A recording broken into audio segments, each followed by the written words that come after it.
புகழ்பெற்ற ஆங்கில கவிஞரும் நாடக ஆசிரியருமான வில்லியம் ஷேக்ஸ்பியரின் உருவப்படம் விண்வெளியில் உலா வருகிறது.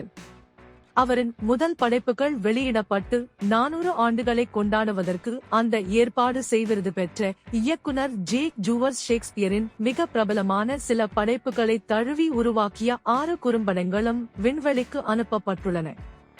A Midsummer Night's Dream எனும் புகழ் பெற்ற நாடகத்தில் இடம்பெற்ற உரையாடலையும் ஷேக்ஸ்பியரின் படத்தையும் ஜேக் பலூனில் செலுத்தினார். ஷேக்ஸ்பியரின் உரைகள், கவிதைகளுடன் கடலில் அவதியுறும் அகதிகள், உக்ரேனிய போர் போன்ற அண்மை பிரச்சினைகளும் அவரின் குறும்படங்கள் ஆராய்ந்தன. நாடகங்களின் முதல் தொகுதி ஷேக்ஸ்பியர் ஃபர்ஸ்ட் ஃபோலியோ என்று அழைக்கப்படுகிறது. ஆங்கில இலக்கியத்தின் மிக முக்கிய புத்தகங்களில் ஒன்றாக அது கருதப்படுகிறது.